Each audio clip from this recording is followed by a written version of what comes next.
Good morning, everyone. Good morning. Good morning. Good morning. Thank you all so much for finding time to come out here on this Friday. My name is Nehemiah Bester, and I serve as the communications. Oh, wait a minute. We lost audio. Testing 1 2. Testing. Okay. Testing 1 2. All right. I'm gonna do that over. Okay. Good evening, everyone. I'm sorry. Good morning. Good morning, everyone. Thank you so much for finding time to come out here tonight. I'm sorry. Good morning, everyone. Thank you so much for finding time to come out to us on this morning. My name is Nehemiah Bester, and I serve as the communications coordinator for the ACLU of Maryland. Today, Baltimore County voters and organizations are here holding a press conference to call to the county council to stop aligning itself with Jim Crow Alabama policies and stop wasting taxpayer dollars defending a redistricting plan that still violates the racial justice protections of the Voting Rights Act. Despite a federal court order to create a second majority black district so that black voters can elect a candidate of their choice, the Baltimore County's council proposes remedial plan does not afford BIPOC voters a fair and meaningful opportunity to elect their chosen candidates, which violates the Voting Rights Act. With a voting age population that is 30% black and 47% BIPOC, it is unacceptable for Baltimore County to continue to have 6 out of 7 council members' districts be majority white voters. And so with that, I would like to introduce our first speaker, Roland Patterson, the Legal Redress Chair for Baltimore County branch of the NAACP.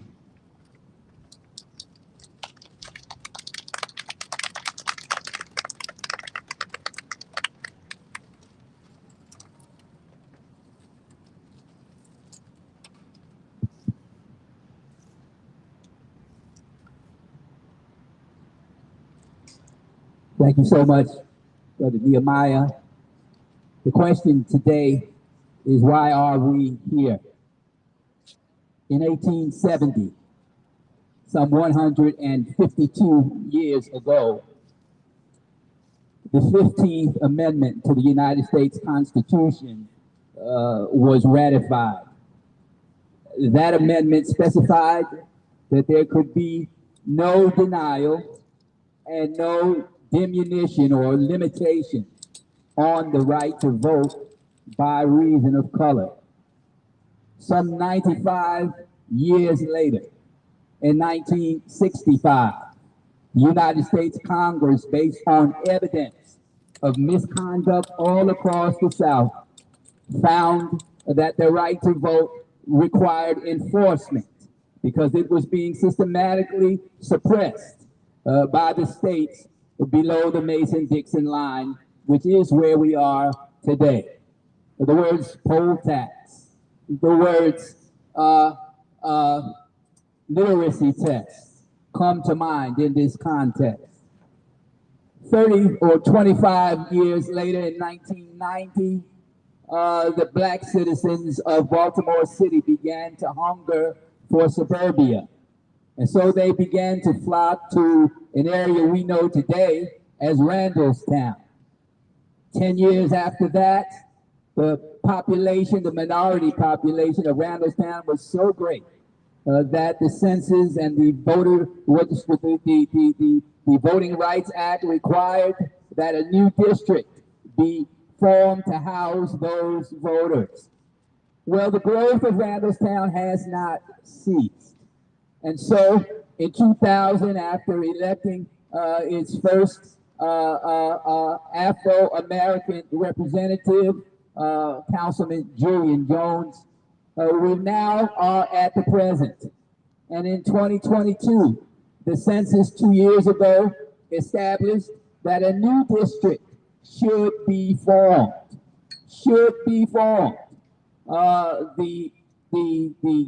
The council and its delegee failed to come up with a map that facilitated such a new district. And so the NAACP and other sibling organizations, the ACLU and others, have sued. And a United States District Court judge, as has been said already, has found for us that a second minority majority district must be formed. But the response of the lawmakers of this county, of this town, of this area has been to reject the lawful order of a United States District Court judge. The spirit of this denial is consistent with the same nullification and interposition that was seen over the 95 years that we have described already. And so we are here why are we here? We are here to let you know what is going on in your midst. We're here to make sure you know or have enough information to decide whether your representatives are actually serving you. I want to say, as I prepare to remove myself from the microphone, that the email address for the chairman of the county council is council4@baltimoremd.gov. You might do well to register your views on this great subject. In other words, the questions are, you know where we are and why we're here. You need to let them know why you're here and where you are on this question. I close with the motto of the organization I serve: if not you, who? And if not now, when? Thank you for your indulgence.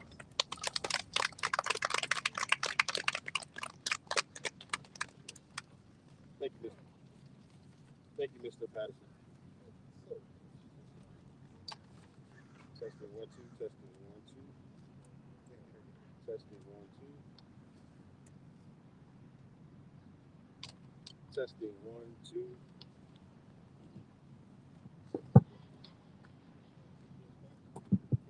Testing 1 2.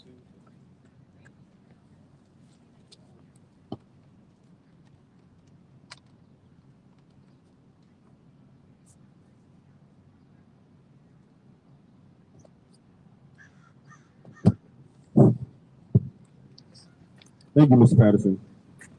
Next up, I would like to invite to the podium Dana Victor Shelly, a plaintiff challenging Baltimore's illegal redistricting plan.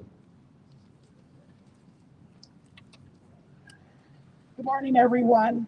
I'm Dana Victor Shelly, Executive Director of the ACLU of Maryland, and a plaintiff in this lawsuit, a voter in Baltimore County, Maryland. I'm here today to say we will not be fooled.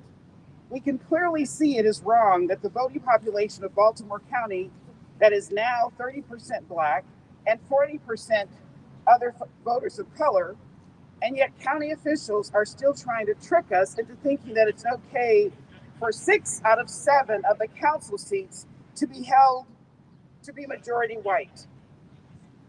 The Baltimore County Council must propel itself into the 21st century and leave behind the vestiges of Jim Crow in our space. What they're doing is they have the shameful audacity to push a plantation narrative that says you can fix the delusion of Black voters and Black voices, my voice and others, with a plan that maintains white veto power over the choices of BIPOC votes. This is wrong. We cannot allow Black voters to be squeezed into one district and silenced anymore. Why should Black districts be separated when the council keeps telling us that the majority white districts must stay the same? My voice and the voices of my neighbors matter. Black voices, Black voters matter. From the beginning, we have been engaged, we've been vocal, and we've been clear. We have offered several ways that the Voting Rights Act, the Federal Voting Rights Act, can be upheld. But time is of the essence. With the next election happening in a matter of months, we will not accept Jim Crow voting policies to dominate this county any longer. Thank you.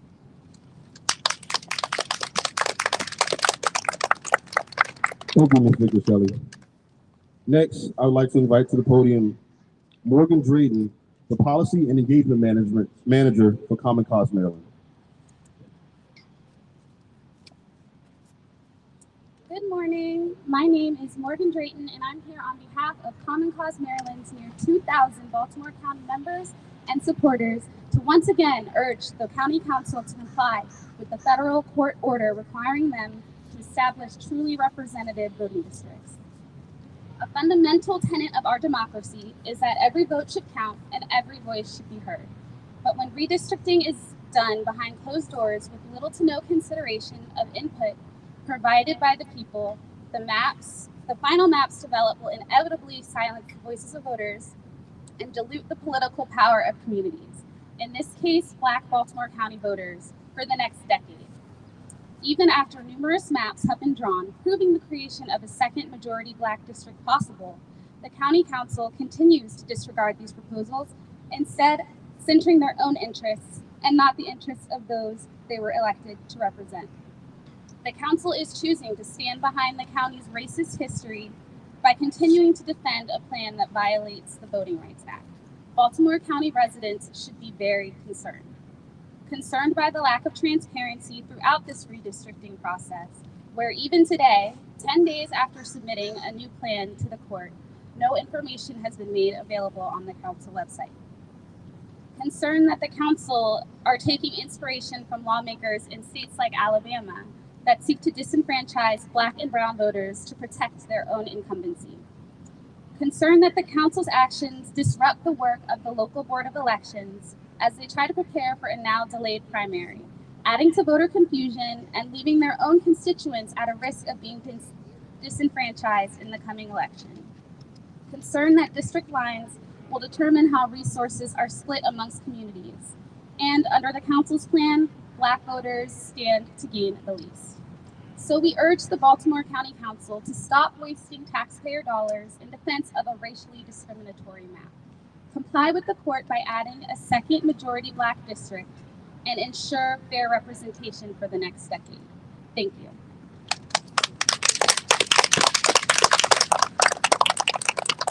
Thank you, Ms. McDonald. All right, thank you, Ms. Rayton. Next, I would like to invite to the podium Erica McDonald, co-president of the League of Women Voters for Baltimore County.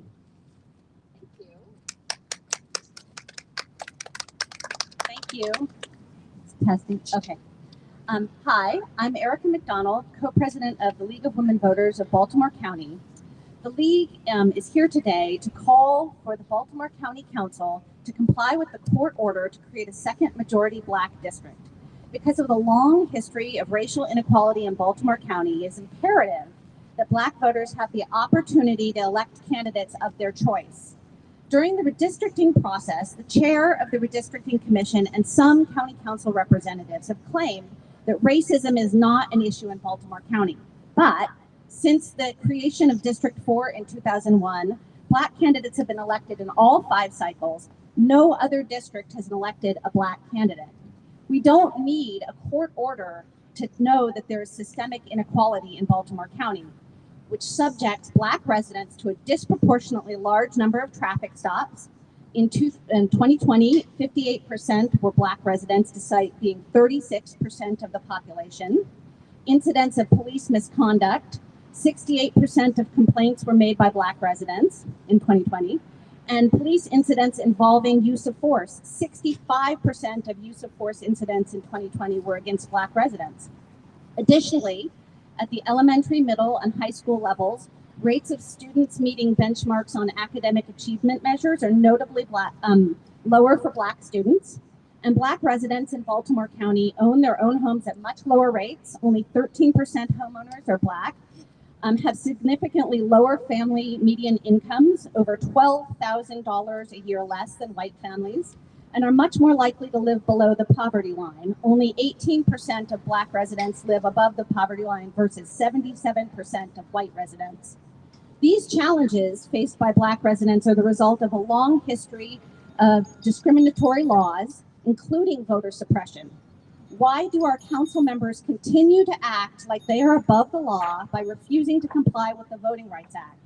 And why do they refuse to confront the continuing challenges of racial inequality in Baltimore County today? We urge the County Council to accept what the people of Baltimore County have overwhelmingly asked for and what the court has mandated, a map with a second majority Black district. Thank you.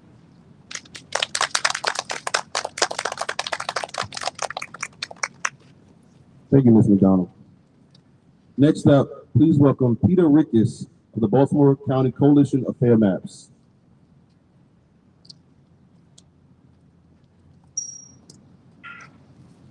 Thank you. On behalf of the Baltimore County Coalition for Fair Maps, I'm proud to be here today, standing with other advocates for what is right. The Coalition for Fair Maps came together last year in our common conviction that the people of Baltimore County deserve a fair map that protects our right to elect representatives that do just that, represent us. We reject a map that intentionally dilutes the votes and the voices of our Black, Latinx, Asian, and Indigenous populations. The Council dismissed the voices of hundreds of residents and more than a dozen organizations from all over the county. They ignored our pleas, our public and written testimony, and numerous alternative maps. They ignored the facts. They ignored the numbers. Throughout the redistricting process, not one person testified in support of the council's map, because their map is only about them, not the people they are supposed to represent. Worse, the members of the council are willing to spend upwards of $1 million in public funds to defend a map that undermines racial justice and the fair representation principles of the Voting Rights Act. The position of the Coalition for Fair Maps remains the same: justice, the law, and the facts. They all demand a fair map that includes 2 majority Black districts. Thank you.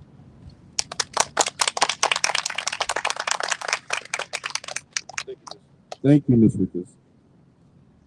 Next, please welcome to the stage Tom Granty from Indivisible Towson.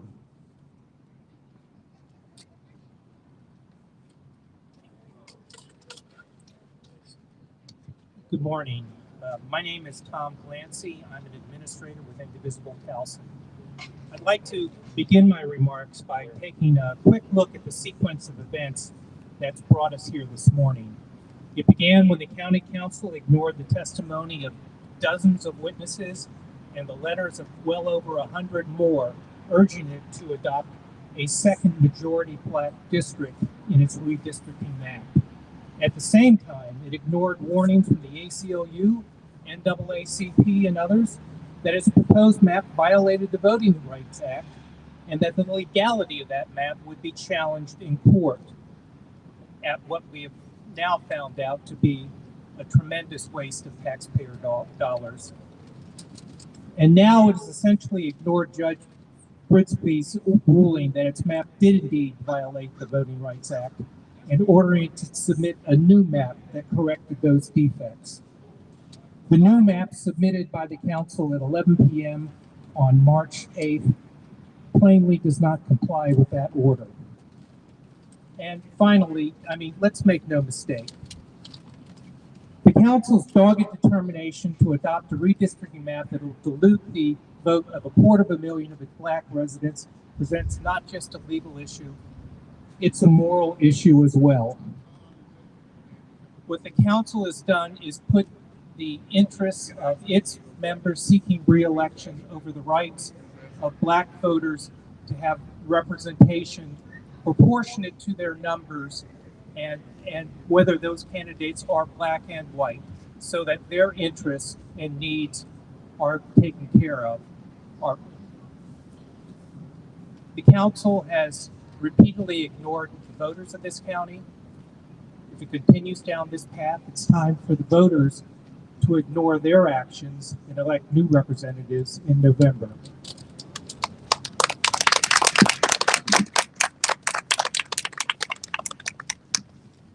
Thank you, Mr. Glancy. And finally, I would like to invite to the podium Tony Fugen, a plaintiff challenging the Baltimore County illegal redistricting plan. Thank you very much. Thank you. Good morning. My name is Tony Fugen.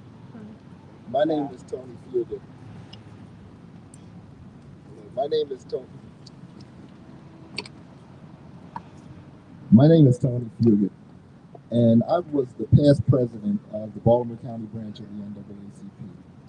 And let me get the record straight in that I'm not speaking on behalf of the NAACP. And I'm speaking as a citizen of Baltimore County and a voter in Baltimore County, Black.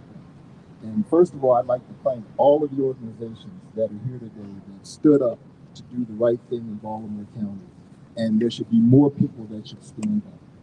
And I slept on this, and I tried to decide on how I was going to approach this. And I think you would all agree that discrimination exists. I know this has happened to me over my lifetime, and I know that racism exist. And you got to look at it. What I did was I looked at it. My IBM training taught me to look at it as your competitor would look at it. So I looked at it how maybe they're looking at what they're doing in the county. So where's the county today? The county today consists of 5 white districts, 1 where there's a Jewish, if you would, incumbent district, and 1 African-American district. So that's the makeup of the county. So if I want to keep the county the same, at the end of the day, if I end up with 5 white majority districts, a district where you have a Jewish person, if you would, in an election with a black person, and a black person in the 4th district, I really haven't made any progress. There's been no progress made at all in this county. You know, when we submitted the case, and we submitted, if you would, multiple maps. We had a map that laid out District 1, and we had a map that laid out District 2, and said that those both clearly could become minority-majority districts. The council that consists of these individuals immediately took the first, if you will, district off the table. And what was the reason for that? The reason for that was that they said we can't split communities. The message there, believe it or not, was we can't split white communities. Because what their plan actually did was it divided Woodlawn, Milford Mill, Owings Mills, Reisterstown on the west side of the county. So how is it that they can divide black communities but are making white communities sacred? You know, back in 2000, when I was the branch president and we went through this effort to create the district, there was an open district there where there was no incumbent. And what they did was they moved the 4th district, which was like the Towson area, and they moved it over and they created a black district on the west side of the county. You know, and I saw a letter the other day where Dunbar Brooks said that the county should have a supermajority district, and they asked for the district to be 58%. The total white county council said, no, you don't need that. We'll make it 55.1%, and you can make it with that. Today, they're saying we have to have a supermajority district with 60%. Well, they were right back then. Why aren't they right today? Have conditions and things gotten worse than they were in 2000? I don't think so. So they are basically speaking both ways. And the thing that's interesting about it is that nobody's calling them out on it. The media, they're getting a pass on this. Nobody's asked them about this and say, why is there this inconsistency in terms of their approach and what they do? You know, what did they do when we were in court? They went into the darkness of night. And, you know, we've been compared to Alabama. And I can think of a group that used to work in the darkness of night back in the day in Alabama that basically wanted to hold back the rights of black people. So what's going on? Why aren't they speaking to us? The judge in good faith said that they should be talking to us. Why aren't they talking with us? I'm a citizen. I vote. I pay my taxes. Why can't they? I'm gonna roll here. Why can't they talk to us? I mean, really, why can't they talk to us? Why can't they do the right thing and talk to us? You know, we've been called bullies on this. Are we bullies for asking for our rights? I don't think it's the bottom piece at his hand where the mic is. Yeah, I don't think so. Okay, thank you. I don't think so. You know, and I looked at the court case, and I have friends that are from around the country. And when they reached out to me and said, Tony, what's going on in Baltimore County? I'm hearing about this case. You mean you have a Republican-led council and a Republican county council or county exec? And I said, no, actually, it's just the opposite. And they were astounded because Democrats usually stand up with people of color and fight for the rights of people of color. But what did our council do? They went silent. And I'm very disappointed in that. Very, very disappointed in that. And then you got to say, well, what did they do for representation? Well, they went out and they found a law firm based out of Richmond that has a rich history of handling cases that are associated with the Voting Rights Act. They went in '96 all the way to the Supreme Court, representing Republicans against that act. Okay? And then they hire an expert witness who's a part of the team that nobody spoke out about. And let me read something to you. Dr. Gimbel has also been a frequent contributor of articles to the Center for Immigration Studies. The Southern Poverty Law Center has designated the Center for Immigration Studies a hate group due to its repeated circulation of white nationalist, anti-Semitic writers in its weekly newsletter and the commissioning of policy analysts who had previously been pushed out of the conservative Heritage Foundation for embracing racial pseudoscience, as well as its historical association and its records of publishing reports that hype the criminality of immigrants. And nobody spoke out against it. Nobody spoke out against it. And oh, by the way, this was submitted to the court in a hearing on redistricting by Brian Frosch, Attorney General for the state of Maryland. But yet this is the person that's representing our county council. What does that say? That nobody spoke out about it. Nobody. So I challenge you, I really challenge you to ask the difficult questions of why is there a double standard?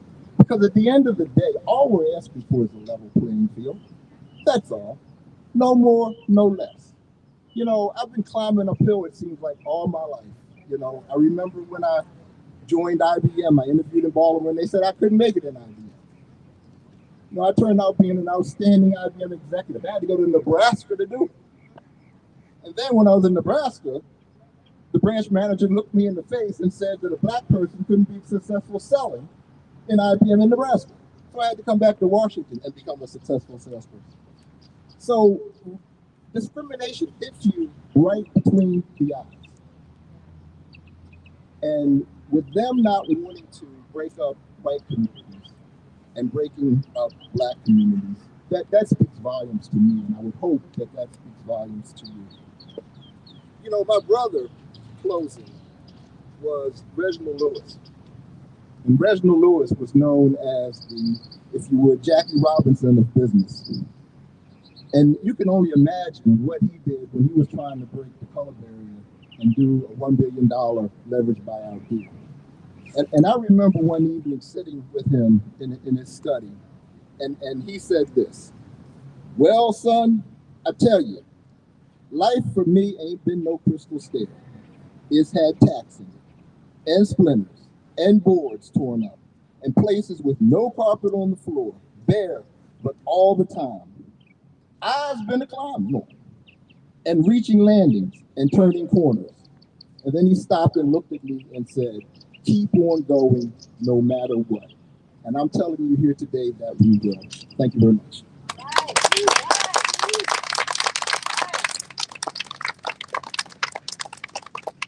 Thank you, Mr. Fugen. And thank everybody here for your courage and willingness to fight for what is right here. So with that, I'd like to open up the floor for questions. If anybody has any questions, please, now is your time to ask them.